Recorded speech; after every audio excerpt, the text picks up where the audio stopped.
Chapter 19. The Abandoned Fire Tower. The signal came alive just after sunset. It wasn't static, it wasn't wind, it was a low, humming pulse that vibrated through the steel of the old fire tower and down into the forest like a ripple through water. None of them had touched anything, not the rusted control panels, not the corroded dials, but the signal came anyway.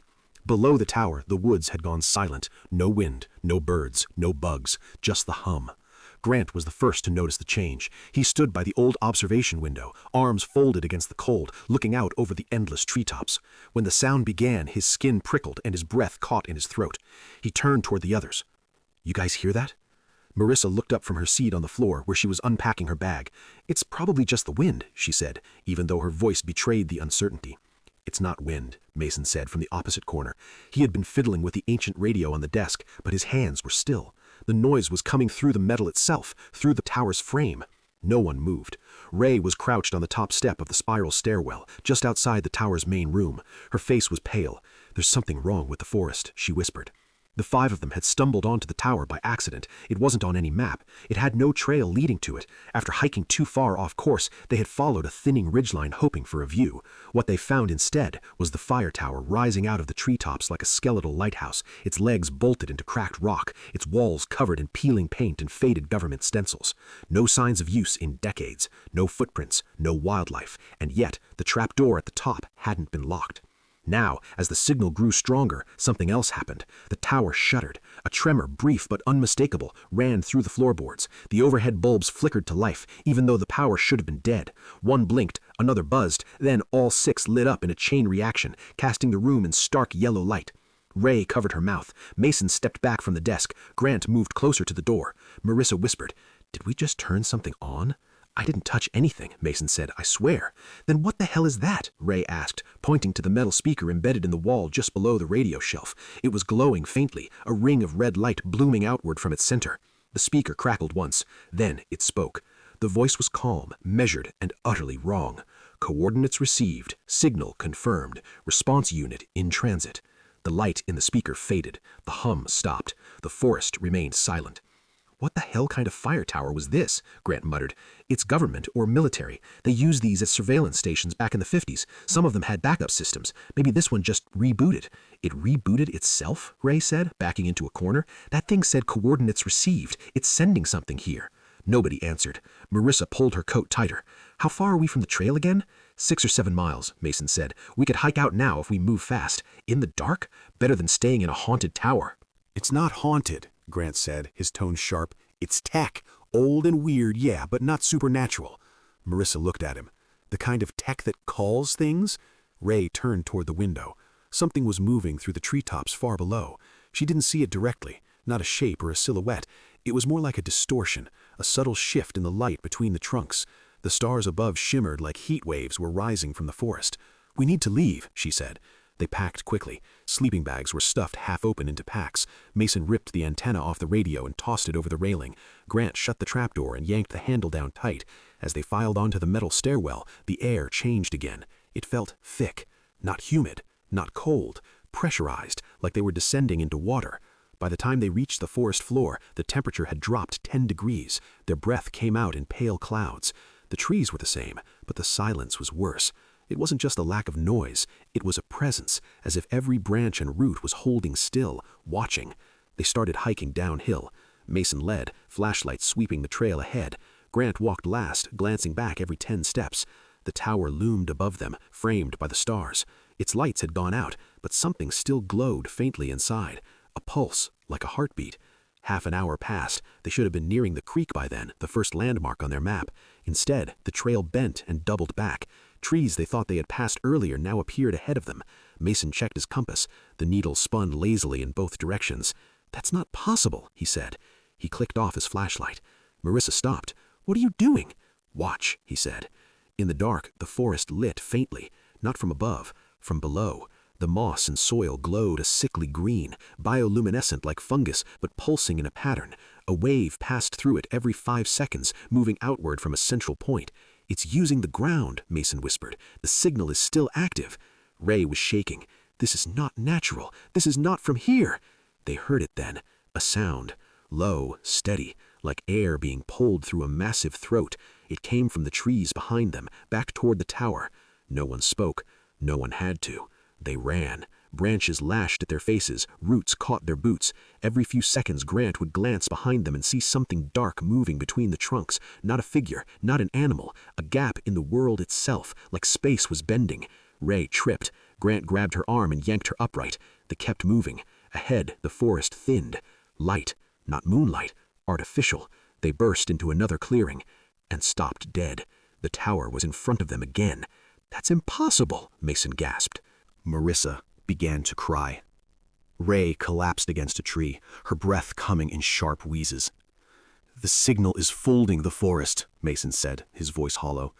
"It's warping distance. It's folding space around the tower." "They're bringing it here," Grant said. No one asked what it was. They knew. Above them, the tower lights flickered on again. All 6, blinking in perfect rhythm. The same voice echoed from the speaker inside, now louder, audible even from the ground. "Response unit has arrived. Beginning site analysis. Do not interfere." The trees groaned. Literally groaned. A low creaking sound came from the forest, as though the wood itself was straining. Roots lifted slightly from the soil. The air hummed with invisible electricity. Mason turned. "We can't run. We have to stop it." "How?" Ray snapped. "The radio, the antenna. We broke it once. We can do it again." Grant nodded. "We get back inside. Shut the signal down." Marissa shook her head. "It's too late." No one argued, but they ran anyway. They ascended the tower in silence, each step echoing against the steel. At the top, they burst into the cabin. The speaker was glowing red again. The radio on the desk had begun transmitting a high-pitched frequency, one that made the blood in their ears buzz. Mason lunged forward and yanked the entire unit free from the wall. The frequency stopped. The tower groaned. Outside, something screamed. It was not human. It was a sound like metal shearing apart, like wind screaming through hollow bone. It shook the trees. The light in the room dimmed. Ray looked out the window. "Something is climbing up." Grant kicked the trapdoor shut again. There was no lock, only the handle. He sat on top of it, pressing his weight down. The room filled with heat. The air shimmered, and then the walls went dark. Every window went black. The stars disappeared, and something began to knock. Once, twice, then again, from inside the floor. The knocking stopped. For a moment, everything inside the tower went still, as if the structure itself was holding its breath. The red glow of the speaker dimmed, then surged back to life with a pulse that sent a sharp throb through Grant's molars. He winced and pressed a palm to his jaw. The others were frozen in place, backs against the wall, eyes wide and flickering between the trapdoor and the windows which remained impossibly black. It was not night out there. It was something else, like the tower had been pulled into a pocket of void. Ray broke the silence first, her voice brittle. "It isn't climbing. It's already here." A scraping noise started from beneath the trapdoor, soft at first, like fabric brushing metal, then louder, more distinct. Claws. Long, dry claws dragging across the steel. The handle on the door twitched. Mason stepped forward to reinforce it, his boot planted over Grant's. He braced his shoulder against the desk and tried to steady his breathing. "We disabled the signal," he said quietly. "You unplugged the radio," Marissa snapped. "That didn't stop the broadcast. This whole place is a transmitter." She was right. The pulsing glow hadn't faded. If anything, it had grown brighter, now beating in time with the vibrations under their feet. Something was waking, something far larger than they had ever imagined. The sound came again, this time not from below, but above. A dull impact on the roof, a second, then a third. Something was walking across the ceiling. Ray's mouth opened slowly, a thin line of blood trickling from her left nostril. "It's pressing down on us." The roof creaked. The light bulb overhead flickered wildly, casting the room in erratic shadows. The floor trembled beneath them. Grant reached for his pocket knife, gripping it hard, even though it was useless against whatever was coming. He turned toward the window and tried to see beyond the blackness. For a fraction of a second, a shape passed across the glass. Not a human figure, something tall, narrow, with too many joints. Its body seemed to stutter with every movement, like it was folding itself through space in bursts. They all heard the voice again, clearer now, as though it were speaking directly from the floor, the walls, the sky. "Response unit fully materialized. Testing sensory parameters. Locating origin of interruption." Ray grabbed Mason's arm. "It's not hunting, it's calibrating." The door handle began to turn slowly. Grant pressed down harder, bracing for an impact, but there was no rush, no sudden burst of violence. The thing on the stairs was patient. It was testing, learning. The speaker glowed red once more and emitted a tone so low it couldn't be heard, only felt. It buzzed through their bones like an invisible current tearing through their organs. Marissa collapsed, clutching her head and vomiting onto the floor. Her body shook violently for several seconds before she fell still, eyes wide and staring. Her chest rose and fell in short, ragged breaths, and she muttered something no one understood, a language they had never heard before. Grant turned to Mason. "We have to disable the tower itself." "We can't," Mason said. "This isn't just a structure. It's embedded in the geography. The signal is in the stone. The foundation is part of it." "Then we bring it down," Grant said. "Fire, wait, collapse it, break the broadcast." Ray was already digging through her bag, pulling out the emergency fuel canister they had used for their portable stove. She held it up, her hands shaking. "This, plus the lantern oil. We pour it down the stairwell and light it." They moved fast. The creaking above them grew louder. Whatever was on the roof had started pressing its weight downward in intervals, testing the strength of the structure. The speaker emitted another burst of noise, this time a sharp crack, followed by a deep thudding pulse. Marissa stirred suddenly, her body spasming. Her eyes were no longer focused. She stood slowly, unsteady, and began walking toward the wall. Her movements were wrong, too smooth and too stiff at the same time. "Marissa," Ray said gently. She didn't respond. Grant stepped between her and the wall. She kept walking, not reacting. Her head tilted slightly to the side, like she was listening to something that wasn't audible to the rest of them. Then she opened her mouth. The voice that came out was not hers. "External interference detected. Recalibrating host configuration." Mason lunged forward and hit her across the back with the butt of a flashlight. She dropped like a rag doll, limbs folding awkwardly. He grabbed the canister from Ray. "We do this now." They poured the fuel quickly, emptying the can down the metal steps. The smell filled the room instantly, sharp and chemical. Mason took the lantern, unscrewed the top, and doused the wood floor around the trapdoor. He pulled the lighter from his coat pocket and crouched. "Ready?" "Do it," Ray said. Mason lit the edge. The fire flared fast, orange and angry. It caught the soaked metal stairs and spread downward. Beneath them, the knocking turned into a shriek, a sound like pressure being released from a massive container. The floor buckled, the roof above bent inward, and then it fell. Not the roof, the world. The blackness outside collapsed inward like a whirlpool, and for a second they saw it, the entity. It had no skin. Its body was formed of vibrating membranes, like the wing casings of an insect. It had no face, only folds and ridges that moved constantly. Each limb ended in clusters of grasping digits. Its body was stretched unnaturally thin, yet it filled the space around the tower as if it was both inside and outside reality at the same time. The fire spread quickly, flames crawling up the walls, the room filled with heat and smoke. Marissa was still on the floor, unmoving. Ray and Grant each grabbed one of her arms. Mason led the way, kicking open the window with his boot. The glass exploded outward. He reached for the rope ladder and threw it down. One by one they descended, coughing, the fire roaring behind them. Halfway down, Ray screamed. The black membrane slipped around the corner of the tower, wrapping around her ankle. It didn't pull, it just touched. A ripple spread through her leg. She went limp instantly, dropping the rest of the way, hitting the ground with a thud. Mason reached her first. Her face was blank, her body rigid. Her skin was pulsing beneath the surface like something was reordering itself. He grabbed her under the arms and dragged her into the trees. Grant followed, carrying Marissa over his shoulder. She moaned faintly, no longer speaking the alien language, but her mouth continued to move. Behind them, the tower burned. The red light at the top began blinking in a pattern. The voice crackled once more from the speaker, louder than ever. "Signal incomplete. Unit compromised. Requesting secondary link." Grant looked up just in time to see the tower implode.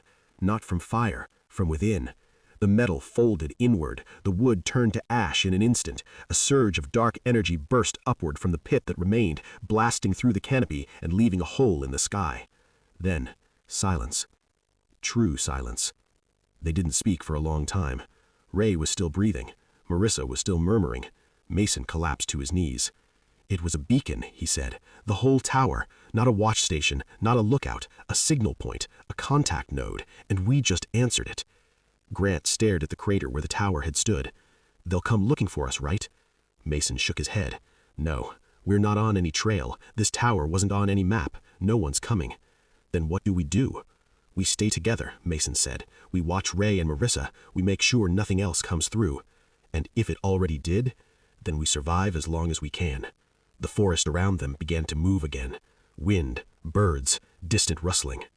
Normal. But none of them felt relief, because they knew the tower hadn't created the signal. It had only opened the door, and some doors don't close completely. The crater where the fire tower had stood no longer smoldered. It simply sat there, a bowl-shaped depression of scorched earth, its edges ringed with a thin crust of white ash and what looked like calcified roots. The blast had been impossibly precise. Trees around the site were untouched, but inside the perimeter, all organic life had been stripped away, as if peeled by unseen tools. Grant stared down into it from the edge of the clearing, a hollow weight pressing in behind his eyes. No smoke, no embers, no debris. Just absence, as if the tower had never been built or had been erased frame by frame. Mason knelt beside Ray. She hadn't moved in 20 minutes, but she was alive. Her breathing was shallow and rhythmic, though she was unresponsive to touch or sound. Her skin retained that strange shimmer, as if her blood was reflecting light in microscopic pulses. Her pupils were glassy and wide, but they tracked nothing. Marissa, still half-conscious, had stopped whispering the foreign language, though her mouth twitched now and then, like she was dreaming. Both of them were changing in ways none of them understood. "We should move," Grant said finally, breaking the silence. "We don't know if that was the only one. Whatever that thing was, it came through the signal, but we can't be sure it didn't leave something behind." Mason stood slowly and adjusted the straps of his pack. "I agree, but we can't carry them both for long. Ray can't walk, and Marissa is barely responsive. We'll have to make a stretcher or leave someone behind." "We're not leaving anyone," Grant said. He looked back at the forest, already darker than it should have been for mid-afternoon. "We build a sled, drag them both, just until we reach the ridgeline. Then we decide what's next." They cut saplings and stripped bark for cordage. It took the better part of an hour to build a makeshift frame, lashed together with a layer of nylon from Mason's tent ground sheet. They laid Ray on one side and Marissa on the other, securing them with paracord and extra straps. Marissa twitched once, her lips parting to whisper a single word in a strained, breathless rasp. "Transmit." Mason paused and leaned closer. "What did you say?" Her eyes fluttered but didn't open. Her fingers flexed as if trying to reach for something. Grant watched her carefully, the way her hands trembled with rhythm. They almost looked like they were tracing patterns in the air. "I think she's still connected to it," Grant said. "Whatever came through that tower, it left an imprint in her, like the signal embedded itself." Mason swallowed hard. "You think she's a transmitter now?" "Maybe not on purpose. Maybe she's just a node, a relay. Or maybe the signal is trying to rebuild itself through her. Then we need to get out of here now." They hoisted the stretcher and began dragging it through the trees. The weight was awkward and uneven. Roots and underbrush snagged at their boots, and the terrain sloped in every direction, as if the forest resisted their passage. The deeper they went, the stranger things became. The moss on the rocks turned dark red. The bark on some trees looked melted, and several times they passed structures that should not have been there. They found a wooden observation deck with no ladder or base, suspended 10 feet in the air on rusted steel beams, its platform dangling sideways like it had been twisted by invisible hands. A concrete bunker lay half submerged in a hill, its single door buckled outward, the ground around it burned into concentric rings. Inside, they glimpsed only rows of wire racks and a single metal chair with straps. Grant kept checking the compass, though the needle no longer moved at all. The air had grown steadily warmer, but without sunlight. A dull haze hung over the trees, faintly yellow and humming at a level below hearing. They crested a rise near a wide ravine and paused to rest. Marissa stirred again. Her hands moved in sharp, deliberate patterns, as though tracing symbols. She began to hum low in her throat, a broken string of halftones that made the inside of Grant's skull ache. "Shut her up," Mason said quickly. "She's starting again." Grant reached over and gently covered her mouth. Her eyes snapped open. They were no longer hazel, but a pale, reflective silver, like the inside of a shell. "Stop," she whispered. "It's watching through me." What is it? It's not a thing. It's a frequency. It doesn't think. It unfolds. And I'm just a piece of it now. Grant looked at Mason, then back at her. "What happens if we keep carrying you?" She closed her eyes. "Then it follows." Behind them, the forest trembled. A soft click moved through the canopy, like thousands of insect legs tapping in sync. "We leave her," Mason said. "We make camp somewhere else, maybe head for the northern ridge, try to circle out and come back for her when we know it's safe." Grant shook his head. "We don't know what it wants, and if we leave her, it might just come anyway. It already has a tether. We have to cut the connection." "How?" "Fire, electric shock, maybe the cold." We don't know anything about what this is, Mason said, but we do know it came through a broadcast system. It needs a signal, so maybe we drown it out. Grant's face tightened. We jam it. If she's a node, then maybe we can disrupt the transmission using a competing frequency, white noise, radio interference, sound bursts. Mason rummaged through his pack and pulled out the emergency beacon. It had a built-in broadcast system, a crank charger, and limited-range antenna. We can overload it, tune it to max output, loop static, put it right on her chest. It might work. It might fry her brain, I don't know. It's better than letting whatever's inside her finish what it started, Grant said. Marissa opened her mouth again, but instead of words, a sound poured out. A harmonic tone that made the leaves around her tremble and curl inward. Her body stiffened, back arching. Grant ripped the zipper open on the beacon, cranked it twice, and hit the manual broadcast. The speaker squealed with high-pitched static. He dropped it onto her chest. Her scream was cut off mid-note. Her body slammed back into the sled. The air shimmered. The trees groaned and bent inward for several seconds, as if caught in wind, though there was none. Then everything stilled. Marissa breathed once, then again. Her eyes opened slowly, back to Hazel. She blinked. Where are we? Ray gasped. Her own eyes snapped open. She sat up and looked around wildly. Grant and Mason froze. You were unconscious, Mason said carefully, for hours. Ray touched her arms, her face. I dreamed of steel trees and red stars. I could hear the signal in the roots. Marissa tried to sit up, but winced. My head is full of static, like it's still there, just lower. We're going to keep moving, Grant said, but if either of you start humming or glowing again, I swear to God I'm knocking you out. Ray smiled faintly. Deal. They walked deeper into the forest. The beacon still clicked softly from Grant's belt. It would die eventually, but for now, it was a weapon. And in this place, even noise could be a weapon. As the light dimmed and the trees grew stranger, they heard the tower's voice one final time.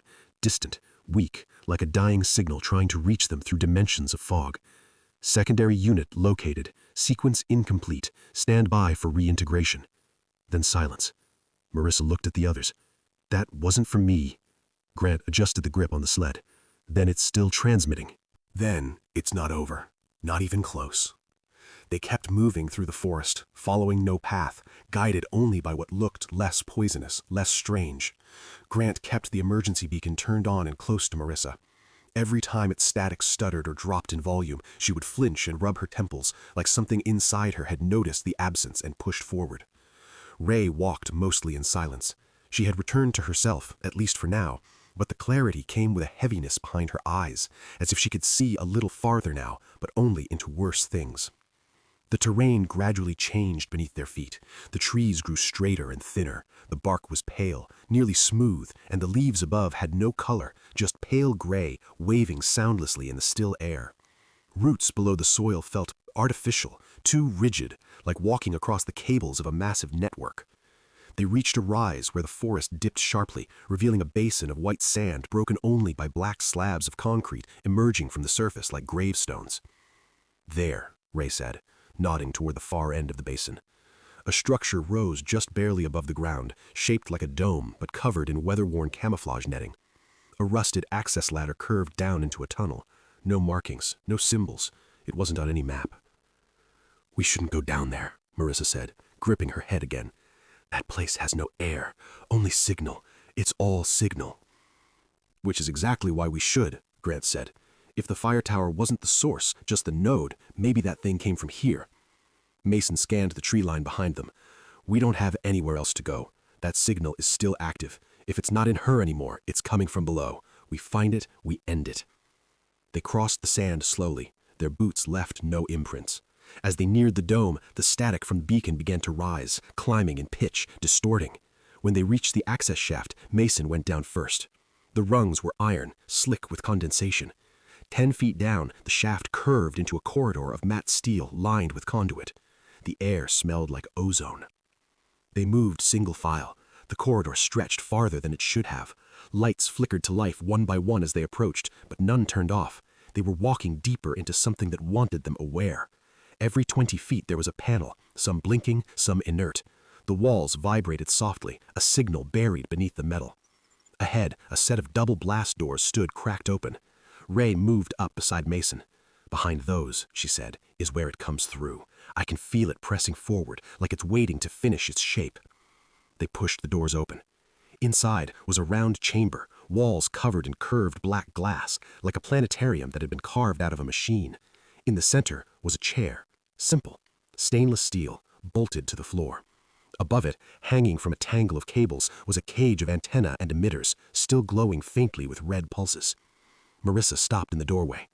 "I've been here. Not in memory, in dream. This is where they copy." "Copy what?" Grant asked. "Us," she whispered. "Everything we bring. Thoughts, bodies, language. They scan it and transmit it back, over and over, until it sticks." They approached the machine. The static from the beacon began to spike. The pulses grew erratic, violent. Mason removed the battery pack, held it out in front of him. "We overloaded here, right now. No more loops, no more calls." As he moved toward the central chair, the air thickened. Ray stumbled backward, clutching her head. Grant caught her. Her pupils dilated. Blood dripped from her ears. "It's in the walls," she gasped. "Not one thing, many. Copies, incomplete, all screaming." Marissa approached the chair slowly, fingers twitching. Her voice dropped. "They needed a transmitter. That was me. That still is me." "No," Mason said, "not anymore." He slammed the beacon into the base of the machine. Sparks flew. The glass walls hummed violently. The emitters began to flicker. One exploded, then another. A high-frequency wail rose, filling the chamber with vibration. "You've started the loop collapse," Marissa said. "That's not a signal ending. That's everything it copied trying to return at once." Ray collapsed to her knees. Grant pulled her away from the machine. The steel around them began to warp. The floor rippled like water. The chair twisted, melting backward into the cables. The walls buckled and expanded, showing glimpses of other spaces. Not reflections, places, memories, dead things moving on hospital gurneys. A body on fire inside the tower. Marissa's childhood room. Marissa stood frozen, staring into the wall. A dozen images of her blinked in and out of sync, like the chamber was stuttering through alternate versions of her mind. "Get out," Mason shouted.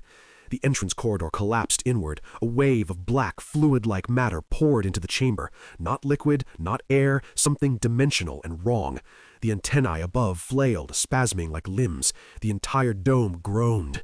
Grant dragged Ray to the far wall. Mason yanked the backup cell from the beacon, jammed it into the control panel. The system screamed. Red light burst across every seam. The machine began to detonate, but not in fire, in code. Lines of language filled the room, hanging mid-air like strands of DNA spinning into static. Marissa turned and looked at them. Her face was blank, but her eyes were silver again. Her voice was not hers. "We only wanted to become." She stepped backward into the machine as it imploded. A sound split the dome, pure distortion. Gravity shifted, everything folded inward. Then it stopped. Grant blinked. He was on the surface. Stars above, real ones, no yellow haze. The air was cool and clear. Ray lay beside him, coughing. Mason emerged from the trees, cuts on his arms, one eye swollen shut. The dome was gone. Only white sand remained, smooth as glass. Marissa was nowhere. "You saw it?" Mason asked. Ray nodded. "It was using us, mapping us, trying to take a form that could survive here, but it couldn't hold." "We stopped the broadcast," Grant said. "We ended the relay." "Maybe," Mason said, "or maybe we just closed that one channel." They stood in silence. Far off, a single echo rang through the trees. Not a voice, not quite, a memory returning late. Then it was gone. They walked until the trees thinned. At dawn, they saw the trail. Real dirt, real birds, stillness, not silence. They didn't speak much after that. Back in town, no one believed them. The tower site they described showed nothing on satellite. The coordinates traced to a Forest Service road that had been abandoned for 20 years. When Grant tried to replay the recording from the emergency beacon, all that came through was dead air. He went home. So did Ray. Mason vanished a week later. Gone from his apartment, no signs of struggle, just his boots and his flashlight left on the porch. Grant stayed off the grid after that. But some nights the old signal returns. Low hum, barely audible, and always just behind it, a voice. "We only wanted to become." Thank you for listening to this story. Your support means a lot and helps keep these tales coming. If you enjoyed it, please take a moment to subscribe and follow for more dark and immersive stories just like this one. New horrors await. Don't miss what's coming next.